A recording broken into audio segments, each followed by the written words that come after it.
بسم اللہ الرحمن الرحیم۔ السلام علیکم ناظرین، میں ہوں افضال انصاری، ممبر لاہور ٹیکس بار ایسوسی ایشن۔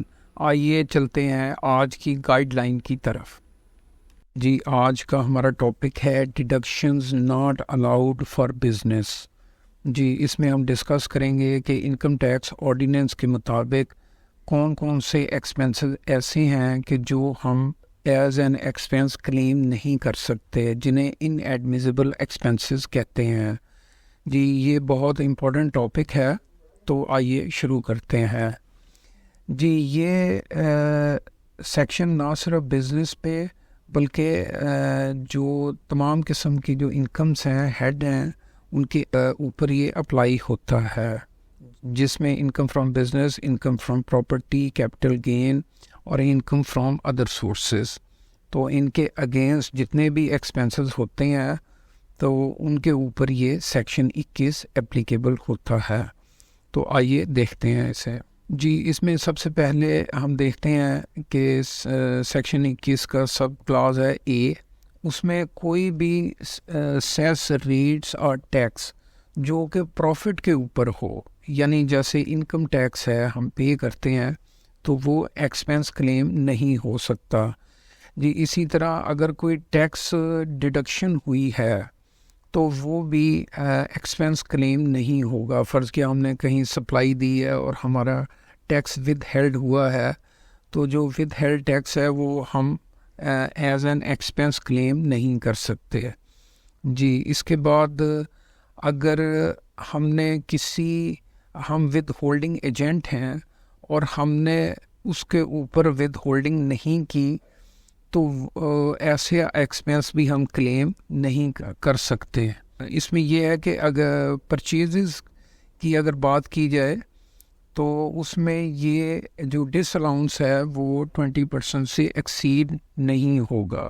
جی، اسی طرح ہم دیکھتے ہیں اگر کمیشن دے رہا ہے کوئی بھی پرسن کسی نان ATL پرسن کو، تو اور وہ کمیشن 0.20 سے ایکسیڈ ہے اور وہ تھرڈ شیڈول آئٹمس کے اگینسٹ ہے، تو وہ جتنا بھی 0.20 سے ایکسیڈ ہوگا تو وہ بھی کمیشن بھی ایکسپنس کلیم نہیں ہو سکے گا۔ جی، آگے چلتے ہیں۔ اس کے ساتھ انٹرٹینمنٹ الاؤنس ہے، تو انٹرٹینمنٹ جو ہے وہ بزنس پرپز کے لیے ہونی چاہیے اور directly related to the business ہونی چاہیے، تو اسے رول 10 جو ہے وہ ڈیل کرتا ہے۔ جی، آگے چلتے ہیں۔ کوئی بھی یہ جو پروویڈنٹ فنڈ ہے، اگر یہ اپروو نہیں ہے، provident fund, pension fund, superannuation fund یا گریجویٹ فنڈ، جو بھی کوئی ان اپرووڈ پروویڈنٹ فنڈ کو جو کنٹریبیوشن جاتی ہے تو وہ بھی ایکسپنس کلیم نہیں ہو سکتا، ان ایڈمیزیبل ایکسپنس ہوتا ہے۔ جی، اسی طرح اگر اپرووڈ فنڈز میں بھی کوئی کنٹریبیوشن جا رہی ہے اور 50% سے زیادہ ہے، تو 50% سے زیادہ جو ہے وہ کلیم نہیں ہوگا۔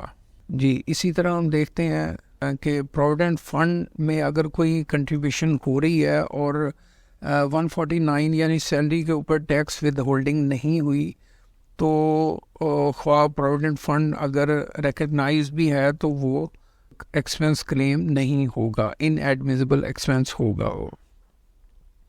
جی، اسی طرح اگر کوئی فائن اور پینلٹی پے کی ہے کسی وائلیشن آف اینی لا، تو وہ فائن اور پینلٹی بھی ان ایڈمیزیبل ایکسپنس ہوگا۔ اسی طرح کوئی پرسنل نیچر کے ایکسپنسز ہیں تو وہ بھی کسی بھی قسم کی انکم کے اگینسٹ الاؤ نہیں ہوں گے۔ جی، اسی طرح اگر کوئی اماؤنٹ ریزرو فنڈ میں ہم نے ٹرانسفر کی ہے یا کیپٹلائز کی ہے تو وہ بھی ایکسپنس کلیم نہیں ہو سکتا۔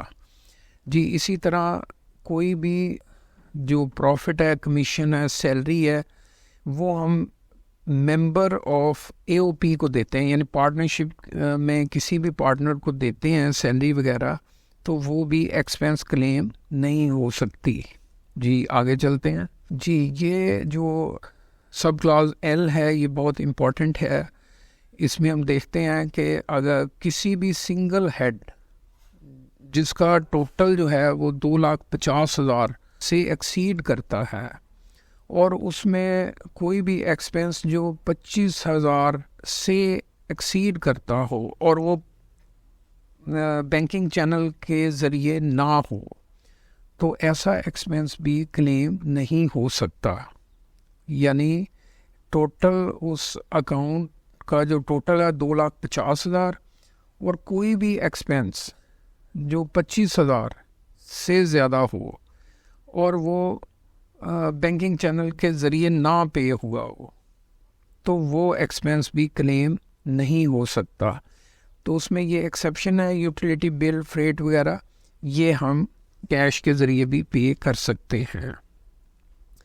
جی اسی طرح جو سیلری پر منتھ ہے وہ 25,000 تک تو ہم کیش دے سکتے ہیں, تو اس سے اوپر اگر ہم کیش دیں گے تو وہ بھی ہم ایکسپنس کلیم نہیں کر سکتے ہیں. جی آگے چلتے ہیں.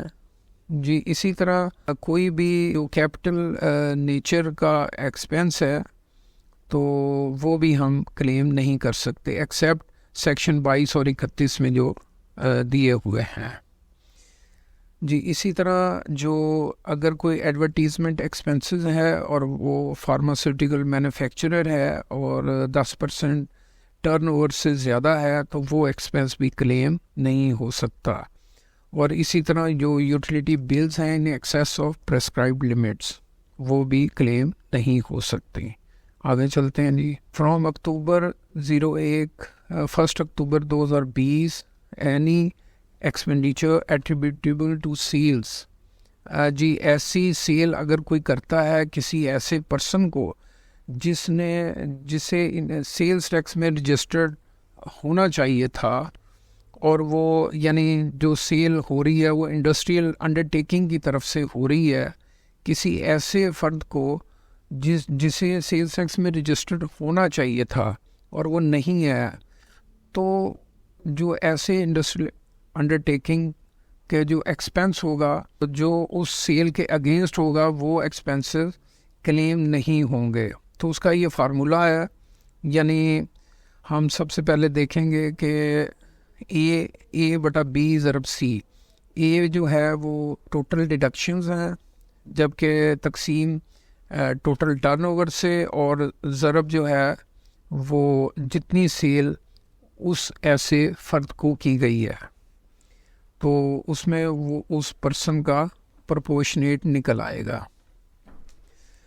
جی اس میں یہ ہے کہ 100 ملین پر پرسن سے زیادہ ہوگی اگر وہ سیل, اگر کم ہوگی تو پھر یہ اپلیکیبل نہیں ہوگا. جی اور اس میں جو میکسیمم ڈیڈکشن ہے وہ 10% سے ایکسیڈ نہیں کرے گی. جی آگے چلتے ہیں. اس میں any expenditure attributable to sales claimed by any person who is required to integrate.